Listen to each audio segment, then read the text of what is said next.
எலெக்ஷனுக்கு முன்னாடியும் அவங்களுக்கு ஒரு வேலையும் இல்ல, இப்ப எலெக்ஷனுக்கு அப்புறம் சுத்தம். ஆனா இந்த திமுகவும் மற்றும் பலரும் ஒன்னா சேர்ந்துகிட்டு இந்த விஜயோட ஆட்சி வந்துட கூடாதுன்னு சொல்லி ஒரு கூத்து ஒண்ணு பண்ணாங்களே அந்த கடைசி 5 நாள். அடாடாடாடா, நமக்கெல்லாம் ஓஹோ இப்படியெல்லாம் கூட நடக்குமோ, என்ன கூத்துங்கிறீங்க.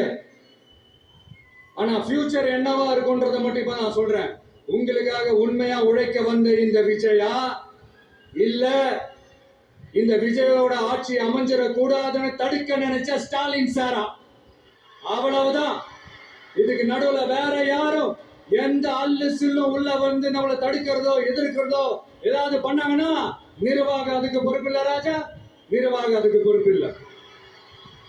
ரிசல்ட் என்னவா வரும்ன்றது உங்களுக்கே நல்லா தெரியும். நம்மளை ஏளனமா பேசுறதா நினைச்சு நினைச்சு அவங்களுக்கு ஆப்பு வச்சுக்கிறாங்க.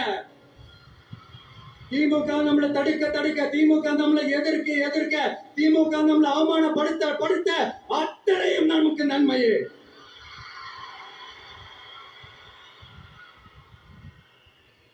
ஒண்ணு கவனிச்சிங்களா மக்களே, நம்ம ஆட்சிக்கு வந்ததுக்கு அப்புறம் ஒரு விஷயம் ஒண்ணு நடந்துகிட்டு இருக்கு. இது இந்த ஜென்சி தலைமுறையை அட்ராக்ட் பண்றதுக்காக இங்கிலீஷ் தமிழ் கலந்த அறிக்கை அது சொல்ல வந்த நினைச்சீங்களா? அந்த காமெடி எல்லாம் கிடையாது. அடுத்து இந்த ரியாலிட்டியை மறந்துட்டு இந்த ரீல்ஸ் போடுறது அது சொல்ல வந்தீங்களா? அந்த காமெடியும் கிடையாது. இது சீரியஸா ஒரு விஷயம் நடந்துகிட்டு இருக்கு.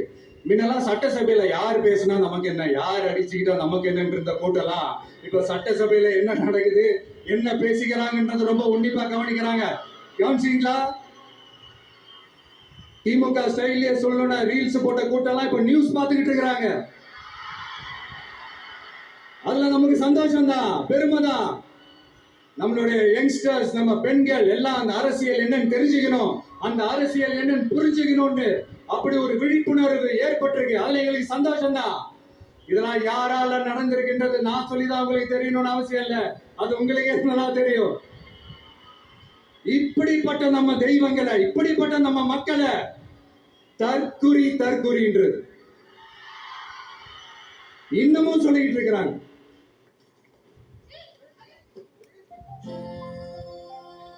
அன்னைக்கு நான் சொன்னப்போ சிரிச்சவங்க எல்லாம் இன்னைக்கு என்ன பண்ண போறாங்களோ. உண்மையை சொன்னாதான் அந்த கூட்டத்துக்கு கசக்குமே. உண்மையிலே நீங்க மக்கள் மனசை புரிஞ்சு வச்சிருந்தீங்கன்னா நீங்க இப்படி மக்களை தப்பாவே பேசியிருக்க மாட்டீங்க. அது என்ன, அப்புறம் அரசியல் புரிதல் இல்லாம மக்கள் நமக்கு ஓட்டு போட்டுட்டாங்களாம். இந்த கவர்ச்சியில மயங்கி மக்கள் நமக்கு ஓட்டு போட்டுட்டாங்க. நான் என்ன, சரி விடுங்க.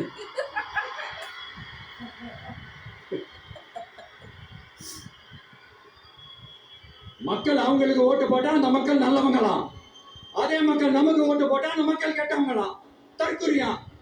இதே மக்கள் தான் இத்தனை வருஷமா அவங்களுக்கு ஓட்டு போட்டுட்டு இருந்தாங்க. உங்களுக்கு மட்டும் என்ன, வேற ஏதாவது பிளானட்ல இருந்து குதிச்சு ஓட்டு போட்டு போனாங்களா? தற்குறியாமா? தற்குறி நல்லா வருது, வேணான்னு பாக்குறேன்.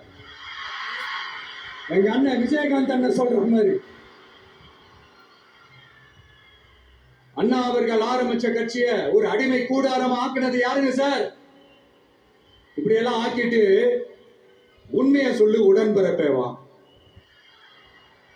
உங்களோட அந்த உண்மையான உடன்பிறப்புகள் என்ன சொல்றாங்க தெரியுமா சார்? திமுக இப்படி ஆனதுக்கு காரணம், அந்த காரணத்தை வெளியில போய் தேடாதீங்க, உங்க குடும்பத்துக்குள்ளேயே கேளுங்கிறாங்க. உங்களுக்காக மாடா உழைச்சி தேய்ச்சி போய் கிடக்கிறோம். திமுக இப்படி ஆனதுக்கு காரணம் உழைக்காம சொகுசா இருக்கிற உங்க குடும்பத்துக்குள்ளேயே போய் கேளுங்கிறாங்க. ஒவ்வொரு திமுக தொண்டனும் அதை சொல்றாங்க. அதை புரிஞ்சிக்காம நம்மளையும் நம்ம மக்களையும் தப்பா பேசிக்கிட்டு, நீங்க மக்களை தப்பா பேசுனீங்கன்னா இந்த விஜயம் வந்து கேள்வி கேட்பான், சும்மா இருக்க மாட்டான். இந்த விஜயும் தமிழ்நாட்டு மக்களும் வேறு இல்லை. இந்த விஜய் தான் தமிழ்நாட்டு மக்களோட ஒரு உண்மையான ஒரே பிரதிநிதி. இது இன்னைக்கும் சரி, நாளைக்கும் சரி, நாளன்னைக்கும் சரி, இதுதான் நிஜம். மறுபடியும் சொல்றேன்,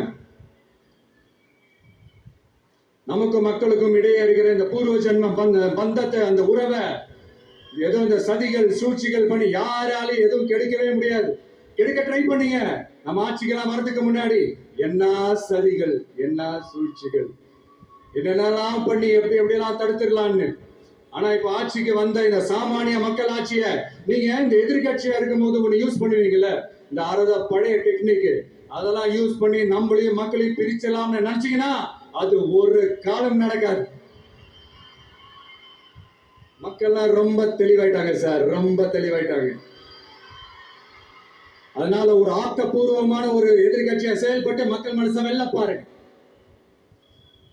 இந்த கடைசி லாஸ்ட் 1 மந்தா நடந்த ஒரு சில விஷயங்கள் உங்ககிட்ட நான் ஷேர் பண்ணணும்னு ஆசைப்படுறேன். இந்த 200 யூனிட் மின்சாரம், கட்டணமில்லா மின்சாரம் அறிவிச்சோம். அதுல ஆல்ரெடி இருந்த 100 யூனிட் திமுக கொடுத்தது கிடையாது. மேடம் ஜெயலலிதா மேடம் இருந்தப்போ செஞ்சுட்டு போனது. ஸ்டாலின் சார் பதவி போன அந்த கடுப்புல அறிக்கையா விட்டு தள்ளிக்கிட்டு இருக்கிறாரு. என்ன பண்ணீங்க உங்களுடைய ஆட்சியில? மக்கள் பணத்தை டாஸ்மாக்ல இருந்து அடிச்ச அந்த பணத்தை ஊழல் செஞ்ச அந்த ஃபைல க்ளோஸ் பண்றதுக்கு அலையா அலைஞ்சிங்க. ஆனா இந்த விஜய் மக்களுக்கு தொந்தரவா இருக்கிற அதே டாஸ்மாக க்ளோஸ் பண்ணா. விவசாயிகளோட அந்த கடனை தள்ளுபடி மேக்சிமம் இந்த 1 மந்த்ல என்ன செய்ய முடியுமோ அதை செஞ்சான். நீங்க தான் அந்த நிதி சம்பந்தமா இருக்கிற எல்லா கேட்டையும் லாக் பண்ணி வச்சுட்டு போயிருக்கிறீங்க. அதை சரி செய்ய வேணாமா? அதை ஒழுங்குபடுத்த வேணாமா?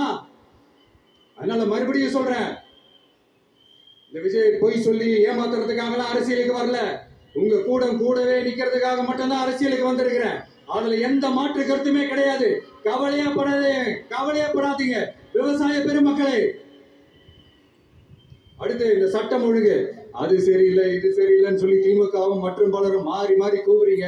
நான் ஒண்ணு கேட்கிறேன், இந்த மாடல் அரசுன்னு சொல்றீங்களே, அதுல என்ன செஞ்சு வச்சுட்டு போயிருக்கீங்க? ஒரு ஊரு விடாம, ஒரு தெரு விடாம போதை பொருள் கலாச்சாரம் அப்படியே ஸ்ப்ரெட் ஆகி கொட்டி கிடக்குது. அது அப்பவே இனிஷியல் ஸ்டேஜ் அதை நீங்க கண்ட்ரோல் பண்ணிருந்தீங்கன்னா இத்தனை பெண் குழந்தைகளை, இத்தனை பெண்களை இழக்க வேண்டிய ஒரு சூழ்நிலை ஏற்பட்டிருக்குமா? எல்லாத்தையும் பண்ணிட்டு பழிய தூக்கி ஏன் மேல போடுறாங்க? நீங்க என்ன படி நம்ம மேல போட்டாலும் மக்கள் நிம்மதியா வாழக்கூடிய அந்த செயலை கண்டிப்பா இந்த விஜய் செஞ்சுதான் காட்டுவான். அதுக்காக தான் எஃபிஷியன்டான போலீஸ் ஆபீசர்ஸ் நான் அப்பாயிண்ட் பண்ணியிருக்கிறேன். எஃபிஷியன்டான அந்த போலீஸ் ஆபீசர்ஸ் டீம் நான் அப்பாயிண்ட் பண்ணியிருக்கிறேன். பெண்கள் பாதுகாப்பான அந்த சிங்க பெண் காவல் படை நெக்ஸ்ட் வீக் அதை இனாகரேட் பண்ண போறோம். தப்பு செஞ்சவங்களுக்கான தண்டனை, அதுக்கான சார்ஜ் ஷீட் எல்லாமே ரொம்ப ஃபாஸ்டா, ரொம்ப ஸ்பீடா செய்யறதுக்கான அந்த வேலையை செய்ய சொல்லி இருக்கிறோம். கோர்ட்ல கூட தப்பு செஞ்சவங்களுக்கான அந்த கடுமையான தண்டனை வாங்கி கொடுக்கறதுக்கான அந்த வேலையையும் ரொம்ப சீக்கிரமா செய்ய சொல்லி இருக்கிறோம். அதனால நீங்க என்ன படி நம்ம மேல போட்டாலும் உண்மையா உறுதியா மக்களுக்கு தேவையான எல்லா விஷயங்களையும் இந்த விஜய் செஞ்சுதான் காட்டுவான். இப்படி எல்லாம் நம்ம சொல்றதுனால இவங்க என்ன சொல்லுவாங்க தெரியுமா? அவங்கதான் ஆட்சியிலே இல்லையே, அப்புறம் ஏங்க அவங்கள குறை சொல்றீங்க அப்படின்னு கேட்பாங்க. வேர்ல வெந்நிய ஊத்திட்டு போனவங்கள வெளிச்சம் போட்டு காட்டாம பின்ன வேற என்ன சொல்லுவாங்க? இதெல்லாம் மக்கள் கிட்ட நம்ம தெளிவா எடுத்து சொல்லணும் இல்லையா? அதுக்காக நான் இதெல்லாம் சொல்லிட்டு இருக்கிறேன். நம்ம மக்களுக்காக இவ்வளவு வேலை பார்க்கிறோம். ஆனா இவங்க அதையெல்லாம் விட்டுட்டு குதிரை பேரம் பண்றாரு, அது பண்றாரு, இது பண்றாருன்னு சொல்லிட்டு தப்பா கதையெல்லாம் அடிச்சு விட்டு இந்த தீய சக்தியும் தீர்ந்து போன சக்தியும் அதாங்க திமுகவும் மற்றும் பலரும் ஒன்னா சேர்ந்துகிட்டு திருட்டுத்தனமா யாருக்கும் தெரியாம ஒரு ஓரமா மூலையில உட்கார்ந்துட்டு பேரம் பேசி கூட்டு சேர்ந்து ஆட்சி அமைச்சு கொள்ளையடிக்க திட்டம் போட்டாங்க. அது ஏன் தெரியுமா? உங்களோட இந்த டிவிக்கு ஆட்சி அமைஞ்சா அவங்க பொழப்பே போயிடும். அந்த கொள்ளையடிக்கிறது, லஞ்சம், ஊழல் எல்லாமே கத்தம். அதான் இந்த காரணம். அடுத்து ஸ்டாலின் சார், திமுக இப்போ தீய சக்தி மட்டும் இல்ல, மக்களை விட்டு ரொம்ப தூரமா போன தூர சக்தி, ஓர சக்தி, கோர சக்தி, பார சக்தி. நீங்க எப்போ இந்த தீந்து போன சக்தியோட நீங்க கூட்டு சேர்ந்துகிட்டு ஆட்சி அமைக்கணும்னு நினைச்சீங்களோ அப்பவே இந்த திமுக தூர்த்து போன சக்தியாகவும் ஆயிடுச்சு. நீங்களா நம்மளை பத்தி அவதூறு பேசலாமா சார்? இது நியாயமா? மக்களை இவ்வளவு பெரிய மக்கள் சக்தி நம்மளோடு இருக்கும் போது நமக்கு எதுக்கு வேற அரசியல்? எலெக்ஷன்ல 50-60 வருஷமா இருந்த சாதிய உடைச்சிருக்கிறோம், மதத்தை உடைச்சிருக்கிறோம், காசு கொடுத்து ஓட்டு வாங்குறத உடைச்சிருக்கிறோம். நாம எது செஞ்சாலும் கான்ஸ்டிடியூஷன்ல தான் செய்வோம். நாம சிங்கிள் மெஜாரிட்டி வாங்கி இருந்தாலும் நம்மள நம்பி முறையா கூட்டணியில கட்சியில ஆதரிக்க வர்றவங்களை அரவணைச்சு தான் இருப்போம். நான் இப்பவும் மீண்டும் டிக்ளேர் பண்றேன், டிவிகே ஆட்சி எந்த பாகுபாடும் இல்லாம எல்லாருக்குமான ஒரு ஆட்சியா தான் இருக்கும். அதுல எந்த மாற்றமும் கிடையாது. ஸ்டாலின் சார் மாதிரி ஊசலாட்டம் இருக்கவே இருக்காது. மதச்சார்பற்ற கொள்கையில சமரசமே இல்லை. மாநில உரிமைகள்ல விட்டு கொடுக்கவே மாட்டோம். நதி நீர் உரிமைகளை விட்டு கொடுக்கவே மாட்டோம். சமூக நீதி, சமத்துவ நீதிய ஒரு நாளும் விட்டு கொடுக்கவே மாட்டோம். அதனால திருச்சி கிழக்கு தொகுதி மக்களே, தமிழ்நாட்டில் இருக்கிற 234 தொகுதியும் நம்ம தொகுதி தான். அதுல எந்த கட்சி ஜெயிச்சிருந்தாலும் அது நம்ம தொகுதி தான். பெரம்பூரா இருக்கட்டும், திருச்சி கிழக்கா இருக்கட்டும், எனக்கு 2 கண்கள் மாதிரி. அதிலும் திருச்சி கிழக்கு என் செல்ல புள்ள மாதிரி. அதனால வரப்போற இடைத்தேர்தல்ல உங்க வீட்டுல இருக்கிற ஒருத்தரை ஒருத்தர் தான் வேட்பாளரா நிக்க வைக்க போறோம்.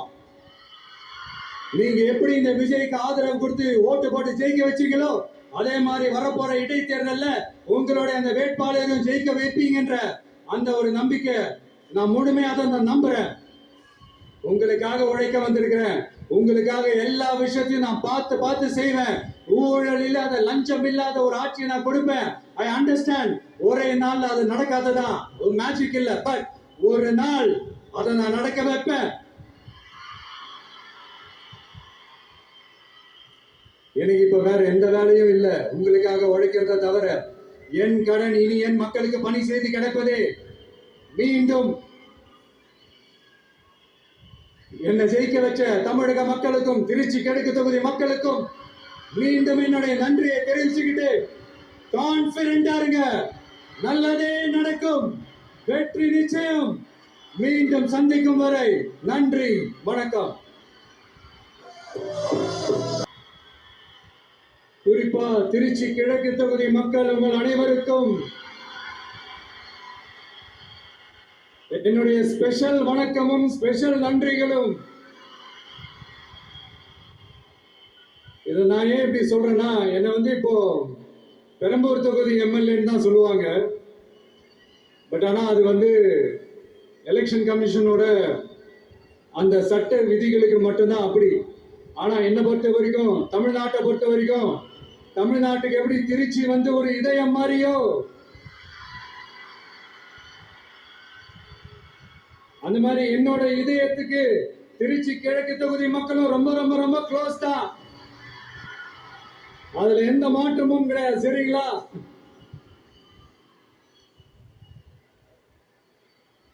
ஆட்சிக்கு சில வாரங்கள் கூட ஆகல. 6 மாசம் அமைதியா இருப்போம்னு சொன்னவங்களா 6 நாள் கூட அமைதியா இருக்க முடியல. ஆட்சிக்கு அரை மணி நேரத்திலே ஆரம்பிச்சுட்டாங்க. பாவம், ஒரு கல்யாண வீட்டுல எல்லாம் போய் புலம்பிட்டு இருக்காங்க. நான் சொன்னதெல்லாம் நடக்குதா? 1 by 1 எல்லா புலம்பல்ஸும். அது மாதிரி இத்தனை வருஷமா மாத்தி உங்களை ஏமாத்திக்கிட்டு இருந்த இந்த 2 பேரையும் வேண்டாம்னு சொல்லி ஒதுக்கிட்டு உங்களுக்காக உண்மையா உழைக்க வந்த உங்க விஜய, உங்க அண்ணன, உங்க தம்பிய முதல் அமைச்சரா இல்ல முதல் சேவகனா ஆக்கியிருக்கிறீங்க. தலை வணங்கி ஒட்டுமொத்த தமிழக மக்களுக்கும் இந்த நேரத்தில் என்னுடைய நன்றியை தெரிவிச்சுக்கிறேன். இந்த நேரத்தில் எங்களுக்கு ஆதரவு தெரிவிச்ச அத்தனை இயக்கங்களுக்கும், அத்தனை இயக்கத்தின் தலைவர்களுக்கும் மீண்டும் என்னுடைய நன்றியை தெரிவிச்சுக்கிறேன்.